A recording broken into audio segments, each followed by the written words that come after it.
বাইরে থেকে দেখতে খুবই ভালো লাগতেছে এবং চারিদিকে মানুষের অনেক ভিড়ও দেখতে পাচ্ছি, সবাই অনেক উৎসুক। এই আয়োজনের একটা অন্যতম আকর্ষণ ছিল আয়নাঘর। তো সবাই আসলে এখানে এসে ছবি তুলতেছিল, আমিও তার ব্যতিক্রম না। এই পাশে আমাদের রাজশাহী বিশ্ববিদ্যালয়ের গত 24শে জুলাইয়ের দৃশ্যপটগুলো তুলে ধরা হয়েছে। আসসালামু আলাইকুম, আশা করি সবাই ভালো আছেন। তো আমাদের রাজশাহী বিশ্ববিদ্যালয়ের শহীদ মিনারে অপ্রতিরোধ্য যাত্রা নামক একটা আয়োজন চলতেছে, সেখানে বিভিন্ন রকমের জুলাইয়ের দৃশ্যপটগুলো তুলে ধরা হয়েছে। তো সেখানে যাব, আর ক্যাম্পাসের চারিদিকে খুব ভিড় দেখা যাচ্ছে। এর কারণ হলো রাজশাহী বিশ্ববিদ্যালয়ের 72তম ব্যাচের আগমন ঘটেছে, তাদেরই আনাগোনা এখন ক্যাম্পাসে। বাইরে থেকে দেখতে খুবই ভালো লাগতেছে এবং চারিদিকে মানুষের অনেক ভিড়ও দেখতে পাচ্ছি, সবাই অনেক উৎসুক। গেটে ঢুকতে এখানে হচ্ছে রাজশাহীর দুই শহীদ সাকিব আঞ্জুম, আর এই পাশে হচ্ছে শহীদ আলী রায়হান, দুজনের আর কি ছবি দেওয়া আছে গেটে ঢুকতেই। চারপাশে কৃত্রিম দেওয়াল বানিয়ে সেখানে বিভিন্ন ধরনের ভাস্কর্য, বিভিন্ন ধরনের ছবিগুলো তুলে ধরা হয়েছে।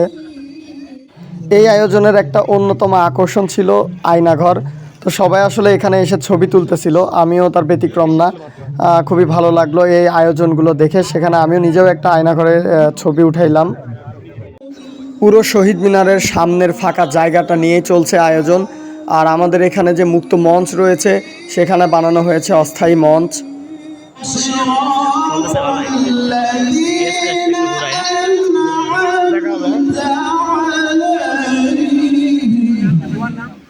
এখানে যে তেলাওয়াত করছে ও আমাদেরই কুষ্টিয়ার জেলারই ছেলে, আমাদেরই ছোট ভাই, অনেক ভালো ছেলে, অনেক ভালো মানের একজন কারি।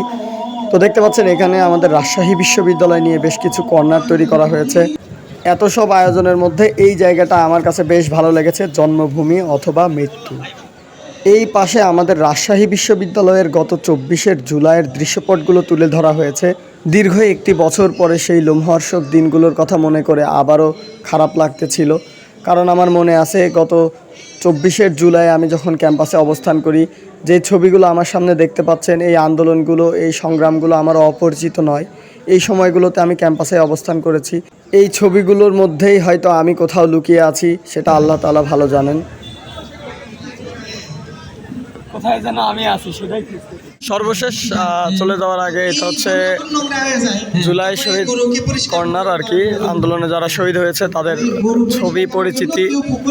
এখানে যে ছবিগুলো দেখতেছেন এরা সবাই গত 24শে জুলাই আন্দোলনে শহীদ হয়েছে।